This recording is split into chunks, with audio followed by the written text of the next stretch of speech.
सोचिए, साल 2001 की गर्मियां हैं और जगह है दिल्ली।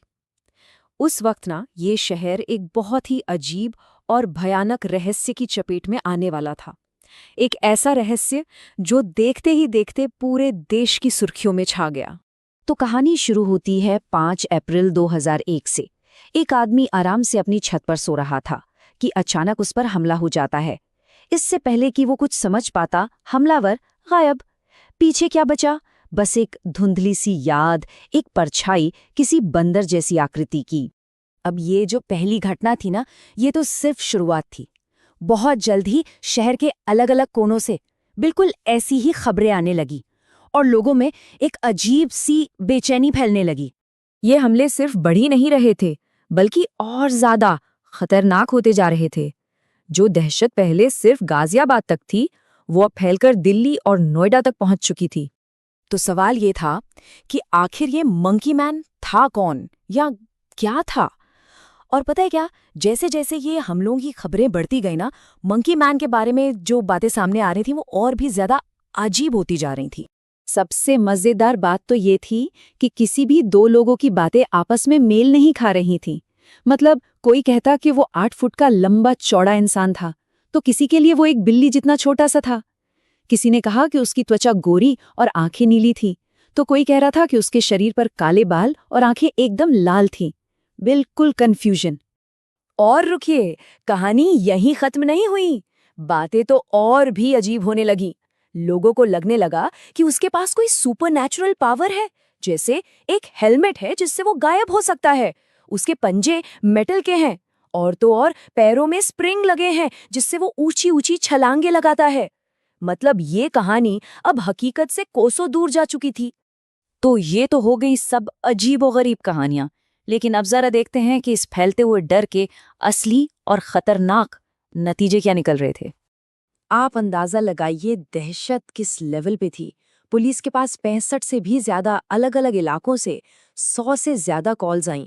पूरा का पूरा शहर सचमुच डरा हुआ था। और इस आग में घी डालने का काम किया मीडिया ने। उस वक्त जो नए नए प्राइवेट चैनल आए थे, जैसे स्टार न्यूज और आज तक, उन्होंने तो टीआरपी के लिए इस कहानी को इतना सेंसेशनलाइज किया, इतना बढ़ा चढ़ाकर दिखाया कि डर कुछ गलियों से निकलकर पूरे देश में फैल गया। और देखिए, सबसे दुख की बात यह है कि असली खतरा वो मंकी मैन नहीं था, बल्कि उससे फैला हुआ डर था। लोग इतने घबरा गए थे कि मंकी मैन से बचने के चक्कर में छतों से कूद रहे थे, भगदड़ में गिर रहे थे। और इन्हीं हादसों में 3 लोगों की जान चली गई और ना जाने कितने लोग बुरी तरह घायल हुए।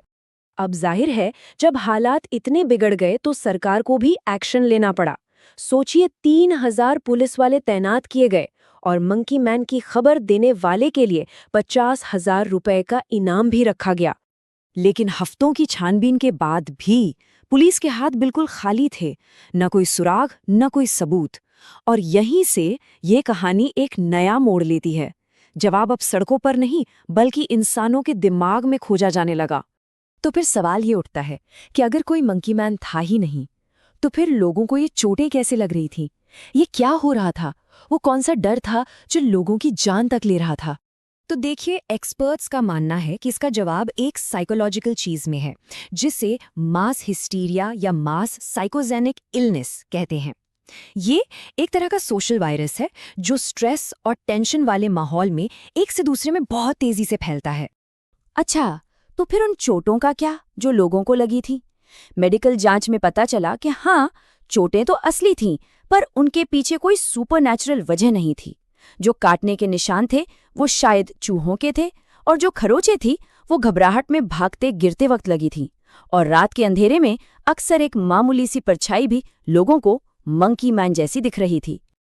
अब देखिए, ये जो मास हिस्टीरिया होता है ना, ये ऐसे ही कहीं भी नहीं हो जाता।